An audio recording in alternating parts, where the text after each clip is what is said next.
Hi friends, welcome back to my channel. ఈరోజు నేను బంగాళదుంప కర్రీని చాలా టేస్టీగా ఏ విధంగా ప్రిపేర్ చేయాలో చూపించబోతున్నాను.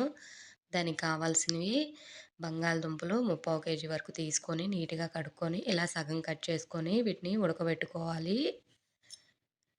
ఇవి ఉడికే లోపల మనం ఒక మిక్సీ జార్‌లోకి ఒక 10-12 పచ్చిమిర్చి తీసుకున్నాను.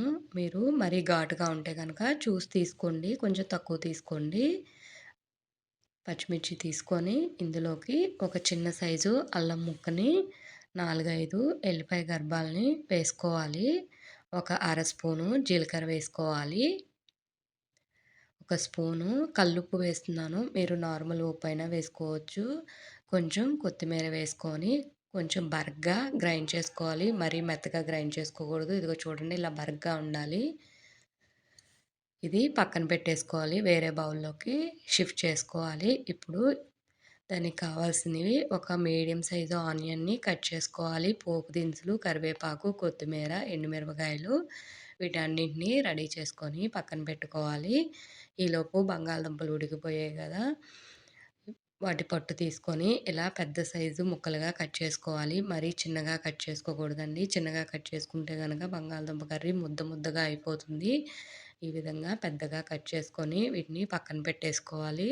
ఇప్పుడు స్టవ్ మీద ఒక ప్యాన్ పెట్టుకొని అందులో 3 టేబుల్ స్పూను ఆయిల్ వేసుకోవాలి.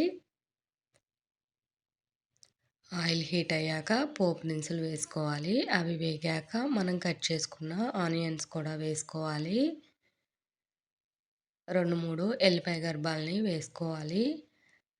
ఎండుమిరపకాయలని వేసుకొని ఒకసారి కలుపుకున్నాక మనం గ్రైండ్ చేసుకున్న ఈ పేస్ట్‌ని కూడా వేసుకొని ఇది పచ్చివాసన పోయేంత వరకు, ఆయిల్ పైకి తేలేంత వరకు బాగా ఫ్రై చేసుకోవాలి. ఇందులోకి కొంచెం కరివేపాకు, కొంచెం కొత్తిమీర కూడా వేసుకోవాలి. ఒక అర స్పూను పసుపు వేసుకోవాలి. పసుపు అయితే కొంచెం ఎక్కువగానే పట్టిద్దండి ఈ కర్రీలో.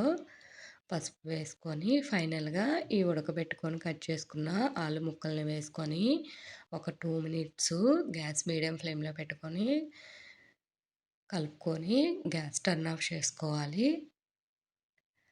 మనకి ఉప్పు సరిపోయిందో లేదో ఒకసారి చూసుకొని వేసుకోవాలి. ఇది మనం ఫస్టే వేసుకున్నాం గదా! మిక్సీ గ్రైండ్ చేసుకునేటప్పుడు నా కర్రీలో ఉప్పు సరిపోయింది కాబట్టి నేను యాడ్ చేయట్లేదు. మీరైతే చూసుకొని వేసుకోండి.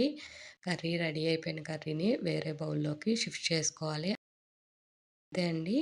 ఈ కర్రీని మనం చాలా క్విక్‌గా ప్రిపేర్ చేయవచ్చు. టేస్ట్ కూడా చాలా బావుంటుంది. ఇది రైస్‌లో కానీ, చపాతీల్లో కానీ, రోటీల్లో కానీ చాలా బావుంటుంది. ఒకసారైతే ట్రై చేయండి. మీకెలా వచ్చిందో నాకు కామెంట్ రూపంలో కామెంట్ చేయండి. ఈ వీడియో నచ్చితే please like, share and subscribe. మరొక మంచి వీడియోతో మళ్ళీ కలుద్దాం.